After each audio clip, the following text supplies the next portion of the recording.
Welcome to the SmartTechCheck podcast, hosted by Mark Vena, your home for candid, insightful, and provocative conversations about the smart home automation, security, smartphones, PC and console gaming, and much more.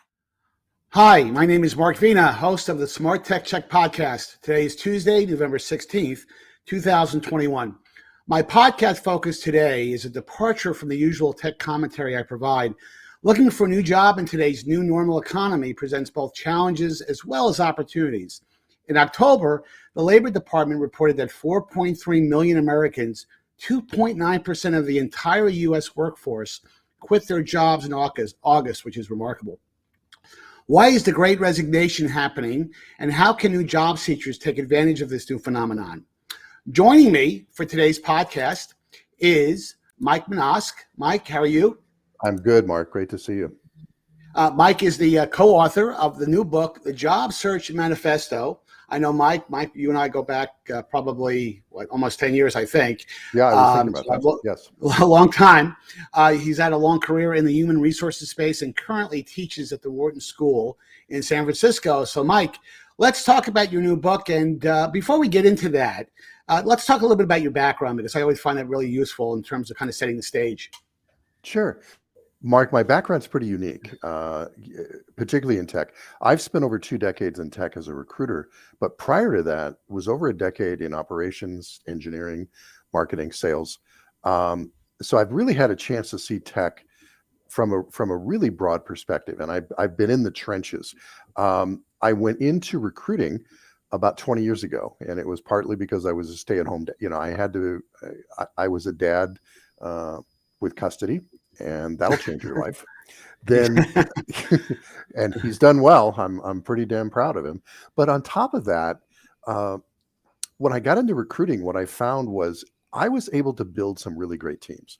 And there weren't a lot of recruiters here in the Bay Area, or really in tech, that had a really deep operations background, sales and marketing, all the things I had done. It really helped, and I was pretty successful at it. Right. But what was happening was I also was getting pulled into can you help me with the next step in my career? Yes. And during a recession, when it hit, I was inundated. Started to realize I wanted more tools. I actually went back, and you and I know this. I went back and became a certified coach, and I have been now a coach for almost 8 years. And that's when I got tied into Wharton. I met my co-author and good friend, Steve Hernandez. And what I do at Wharton is Steve is also a recruiter. We have 30 years between us. And what we did was we built a program called the Job Search Action Group, which is now one of the most popular non-academic programs at Wharton. We facilitate this. We don't teach, we facilitate. The professors like us to say it that way. And the result of it is that we built this great program. Wharton told us to publish. We did some testing. We took it outside of Wharton. We did some boot camp work in a larger population, and the results have been great. So the book came out in June, but really with the focus of here's the logistics of job search as it is today, as it is from the standpoint of recruiters and what goes into that. And we really wrote this as a hardcore workbook, and the book has been incredibly popular. We have been so fortunate with that. So it's great that talk about that. Well, and it doesn't surprise me, Mike, because I met you when you're, I guess if you've been in this space for 20 years. Yeah. I met you about 10 years ago, so you were well into this space. But I also think that your prior background in those more traditional corporate roles, marketing, engineering, financing, that really set the stage for creating you and positioning you as a very credible force in what you're doing now. Correct? Oh, well, thank you. Thank you. We should tell people that, we met because I tried to recruit you. Yeah. Let's put it out there. And I mean, and I think that's where our relationship and connection comes from, is that we've seen a lot in this. I think it's why you do well in your podcast and in your work now. Having that broad vision, but then being able to hone in on things, that's the key to all of this. It's the key to job search, quite frankly. Yeah, it's interesting about that. Well, and I'm sure you'll bring this up when we dive deep into some of the questions I want to ask you, is that, and maybe it's because of this fast food, instant gratification culture that we live in. And I don't think people who are over 40, I think, are much more mature, and they understand that the next job you're going to get is based on the 2 or 3 previous jobs you've had before, because it prepares you for your next job. And unfortunately, when you're 22 years old, you want everything right away. You want to become, CEO, master of the universe right off the bat. And, if you're going to have a long career, whether it's in the tech space or anything, the opportunities in front of you generally is based on, the previous history you've had. Might be a pivot to something else, but for whatever reason, that background, enriching experience in different things really creates the opportunity for you. So I think you'd agree with that. Absolutely, 100%. And then I think somebody entering that's a little, with a little bit less experience, what you're going to be working on is really the idea of, okay, how do I explain the frameworks and processes I'm going to bring to the role? Now, for somebody that's newer, they don't have a lot of that. So they're going to be saying, this is how I'd approach things. Somebody with more senior experience, if it's a 5-step process, they're going to have to lead or manage, and they've done 4 of them. That's great. I'll hire them. But if you can articulate, here's how I would do it, even though you've not done it, that's one of the real keys we talk about in the book.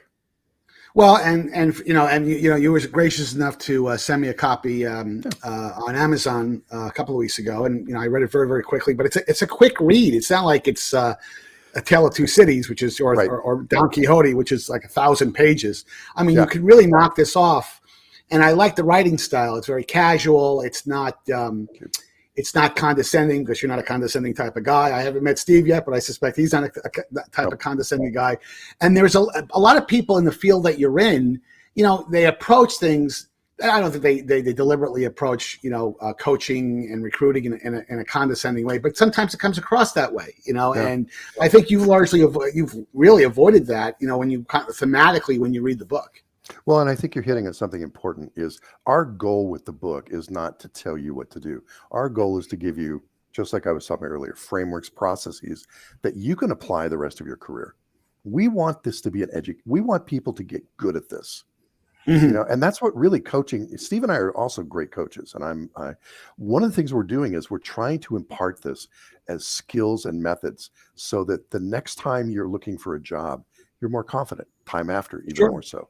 And that's the goal of this. Well, let's get into some of the questions, because it's a fascinating book, but it's also a very useful and pragmatic primer. So let's get into that right off the bat here.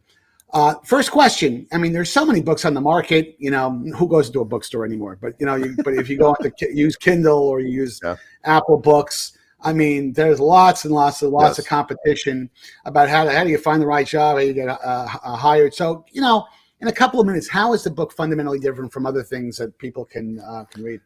Grounded in reality. I think that's probably the best way I would explain it. We're really focused, when we did the book, on the idea of, okay, here's the process organizations follow to hire you. Okay? It's not perfect. It doesn't work in some cases. It's clumsy. But you know what? You have to understand what they're doing.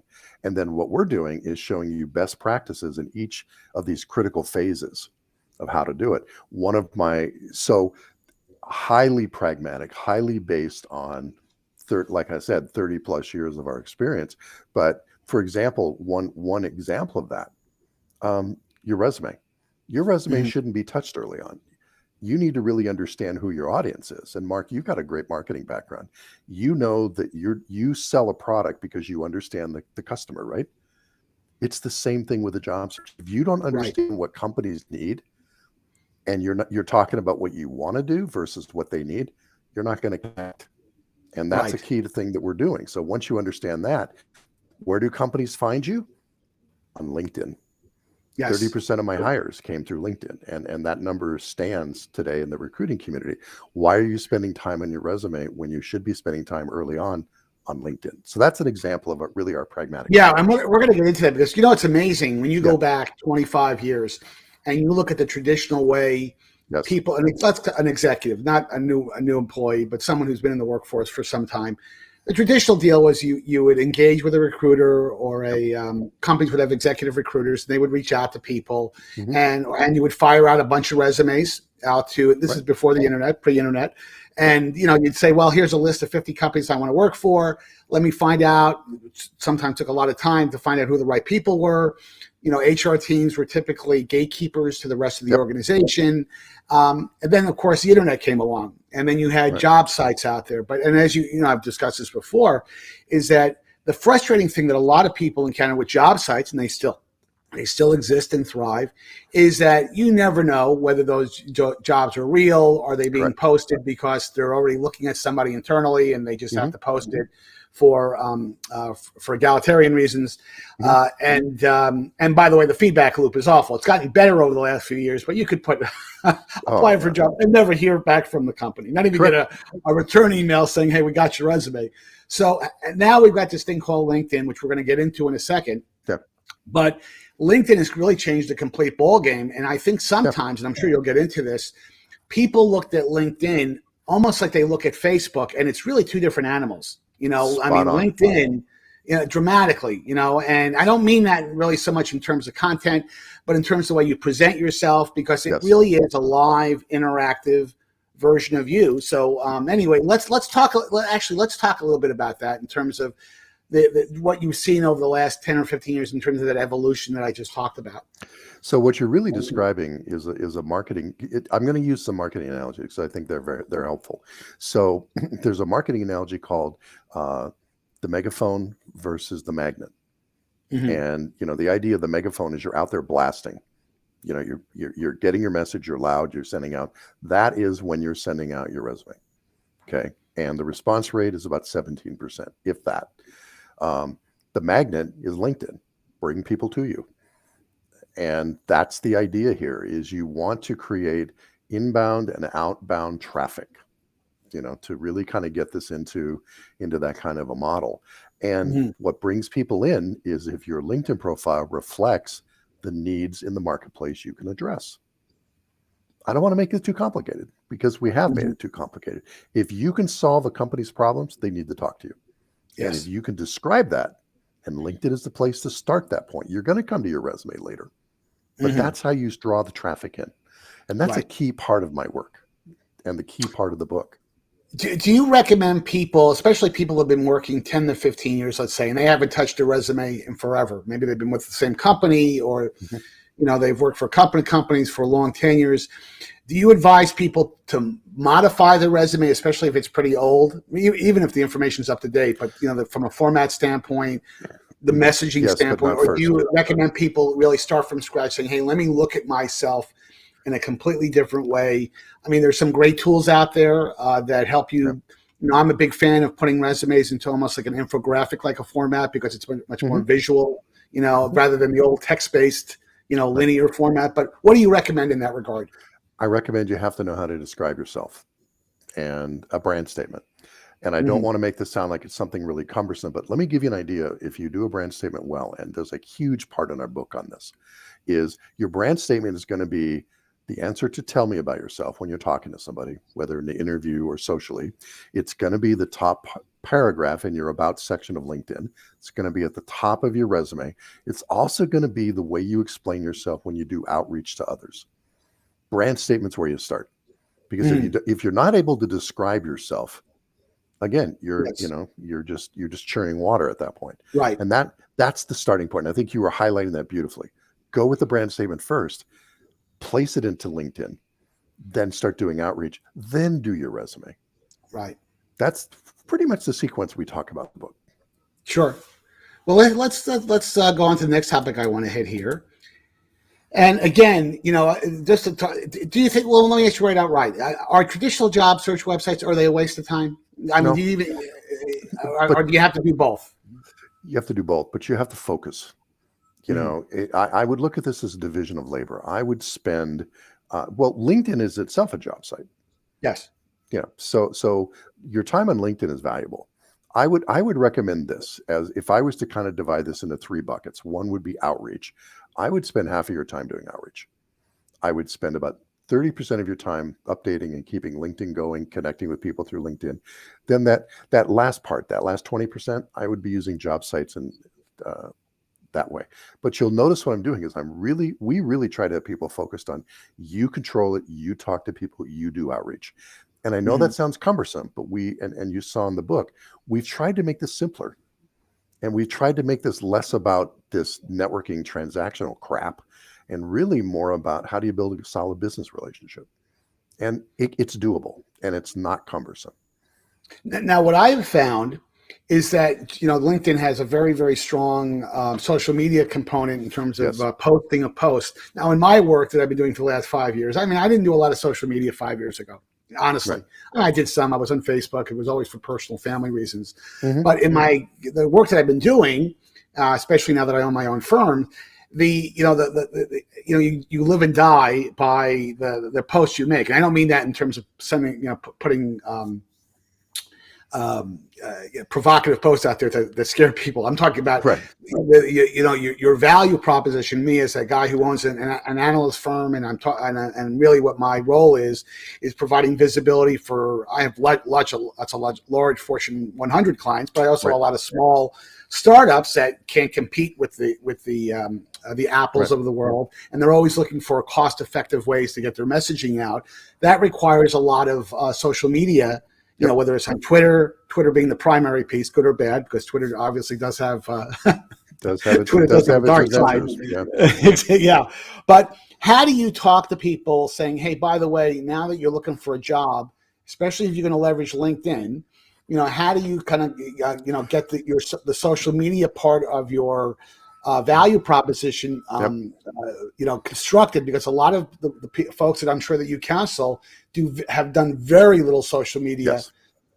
So how do you address that?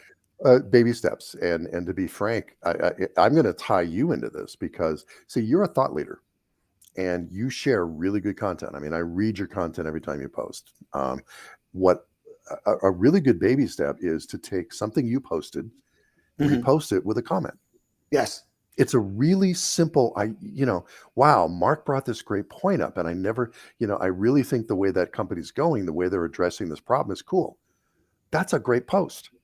Start there. It's interesting you say that, because I think part of the problem, if you haven't done it for a long time, people think that when you retweet or repost something that you see, I do it constantly on tech websites. I probably did it 8 times this morning. Hey, this is interesting. Some people think you have to spend an hour and a half thinking, what piece of brilliance can I impart? And you really don't. You can say something, hey, this is interesting. Like, for example, there was something this morning about Apple filing a patent for using their AirPod Maxes that would, without going into the detail about it, allow an AirPod Max, those over-ear headphones, to allow the person to conduct conversations essentially in a completely confidential manner. The voice wouldn't be picked up. And that, again, it's a patent. It's not a feature yet, but the speculation on Apple Insider, which is a pretty good website for anything that's Apple, was pretty interesting. So I sent a post, hey, this could be interesting. Apple files a lot of patents and they don't all translate into new products, but it gives you kind of an idea of kind of where Apple's headed. So I guess my point is people seem to think that they have to spend a lot of brain power, composing these comments, and that really isn't so. Now, let me give you a really quick 1-minute story. I had a client who worked in consumer banking and wanted to get into fintech. That's actually, and this, a pretty big jump. What he did was and this is about 3 years ago, he started a blog on fintech. And do you know what his first posts were? Reposts. He was taking content like you create. He was taking, the example, but in the fintech space. And he would say, oh, this article came out, really like the points about that. That's all he did. Guess what? He got a following. The next step was he then went out and started to interview fintech leaders. He got a job out of it. Goes in to interview a guy one day. Halfway through, the guy is looking exasperated. He's literally talking to my client while typing and doing all this. Looks at me and goes, "Are you interested in working for us?" He's been there 2 years. It's an example of that. And stranger things can happen. What he did was he took something he was really interested in, started writing about it. And like you said, it wasn't all original content. It was his thoughts on top of original content. That's perfectly valid. As a recruiter, what I'm looking for is, wow, look at the depth of this guy. Look at the research he does. It isn't that he created all of it, but he read it. Okay, Right. I'm liking this guy. And that got him hired, and he's doing very well. No, That's the I kind would of have to steps say, you look at. no, I agree with that. And I'd have to say that probably 80% of the work that I get, is work that either someone has seen me in action and gotten some positive commentary from somebody else vis-a-vis social media. Because I've never really been, I'm very lucky. I've never really been in want of an opportunity. There's always been something in front of me. And I just think that, the message is that it's not as hard as it has to be. And what I really like, by the way, just for the broad audience who's not aware of this, Twitter finally has now added a capability. It costs, I think, $2.99 a year or a month, something incredibly small, $3 a month. And I just signed up for a meeting that you can actually delete a tweet if you made a mistake. Before, once you did a tweet, it was for the world. They finally buckled in, and you can actually make a change. Because a lot of people I've talked to, I'm so horrified that at least with Facebook or LinkedIn, you can edit a post. Yep. You've never been able to do that with tweeting. God knows there's a lot of celebrities have paid that price when they haven't been able to, and maybe certain presidents of the United States that wish they could have. I was going to say, I can think of one or two senior leaders that went, "Ooh, no, that wasn't a good one." Yeah, exactly. No, I agree with you completely, and I think the idea of just starting this out, taking small steps, and that's really the message of our book, of our coaching, everything we do is how do you incrementally move forward? Right. Yeah, and I think see, this is where I've always loved talking with you. Is you've done a lot of this stuff. You're kind of a living example of a guy who's taken what I would describe as appropriate risks throughout your career, a lot of learning, a lot of integration, and you keep going. That's I'm happy to do a commercial for you, and my rates are very, very low. I'm going to make a note of that. I'll get back to you. So let me ask you, what specific area do you think people struggle with most when they're in a job search? In your experience, I'm sure there's a couple of things that stand out. One is outreach. I'm terrified to go talk to somebody. Really? Yeah. If you ever want to watch a senior executive or a new grad lock up, it's, hey, I want you to go talk to 5 people, and what they're concerned about is, I got to pitch myself. No, you don't. You have to ask about them. And this is where I encourage them to go, look, focus on them. Don't pitch yourself.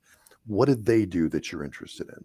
What kind of experiences? What do they think are the challenges and opportunities in their space, in their world? If you spend 80% of your time talking about them, all of a sudden it'll come back around. They'll go, how can I help you? Or what are you looking to do?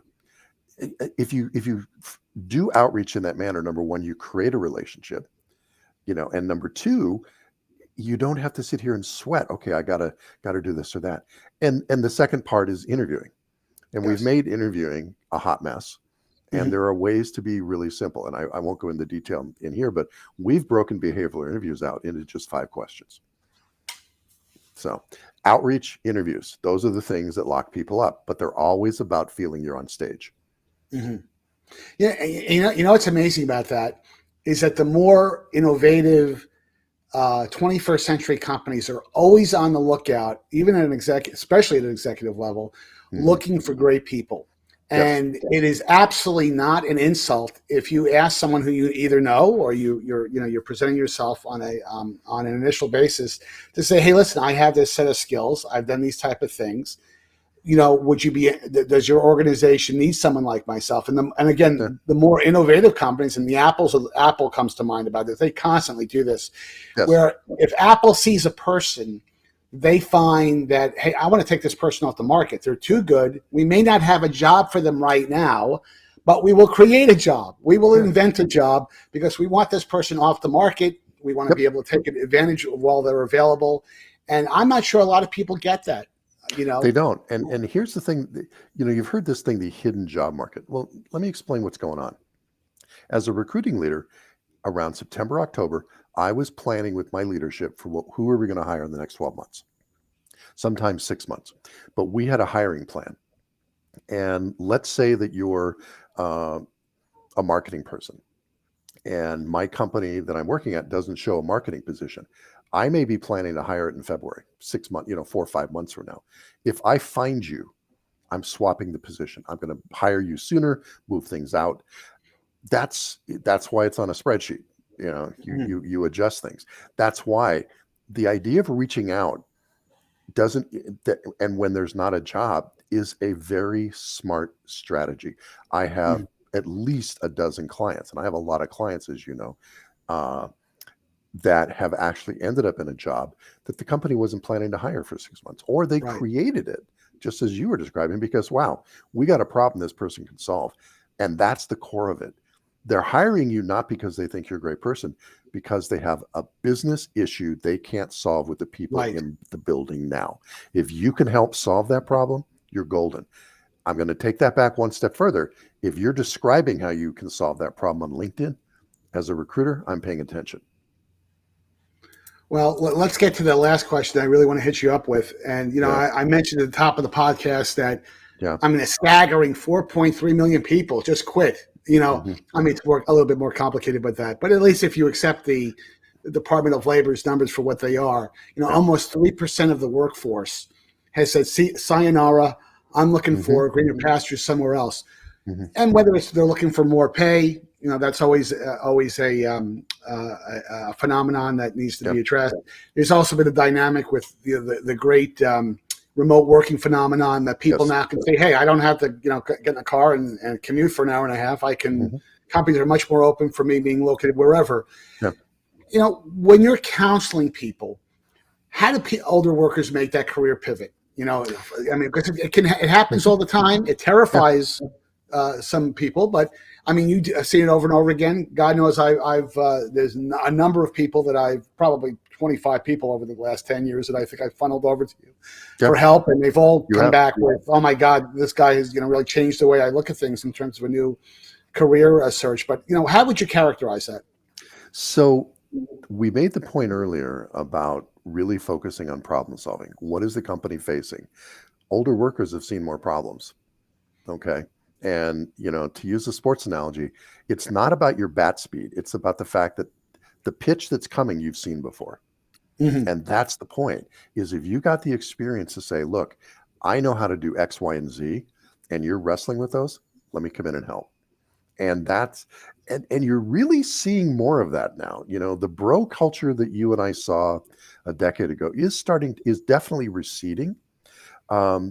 There's some major companies where, and I'm going to use an example, HashiCorp, which, as you know, has filed their S1. It's going to go public. Founded by two very young guys, very brilliant young guys. And when they hit, I think it was their Series C, the venture firm said, look, you need an experienced CEO. You guys can go take these other leadership roles, but to get this thing out into the marketplace, we need an experienced CEO. Boom. And the two founders have done extremely well. Right. And that's an example of where, having that experience, having that ability to have seen unique curveballs and to be able to respond to it is invaluable. And I think there's, particularly as we're coming out of the pandemic, as things are starting to, it's still different and it's going to be different, but we're getting into more of a normal phase. That's even more important. So somebody with the experience that can articulate it, you're golden. No, I love the baseball analogy because I'm a big baseball fan. I know you are. And in fact, not to dilute, kind of go off the reservation. It was a great they played the Ken Burns documentary on Jackie Robinson the other day, which is magnificent. And they talked about how Jackie Robinson, as he got old, he came out, he was a fantastic player out of the gate. Yes. Yeah. But toward the end, he got a little bit, he was slower than he used to be, like all baseball players toward the end. And what I didn't realize is that famous play where he stole home plate, I think it was in the 1956 World Series. It was 8 or 9 years after he'd been playing, and he wasn't as fast as he had been but he stole that completely on the pitcher. It had nothing to do with his speed. Yep. And of course, Yogi Berra, to the day he died, thought he had tagged him out at home plate. But that's a different story. But hey, Mike, before we end the podcast, how do we reach out to you? How do people kind of get a hold of you in terms of following up on this great conversation? So MikeCoach.com, M-I-K-E Coach.com. The book is on Amazon. The book is everywhere, called the Job Search Manifesto. It's a great way to start, to really start building up your self-coaching, to really get good at this. And, Yeah. and I think that's the whole idea, is how can you master this so you can control it? And that's Right. really my mission. Well, again, I encourage everybody to grab the book. It's a very, very quick read, and if you need personal assistance, Mike is always available for customized coaching. But hey, Mike, listen, thank you for taking the time to join me for today's podcast. For our viewing and listening audience, please make sure that you hit the like and subscribe buttons at the end of today's podcast, and don't forget to follow me on Twitter at Mark Vena Tech Guy. And until next time, have a great week, and thanks again, Mike. Thank you, Mark. Great experience.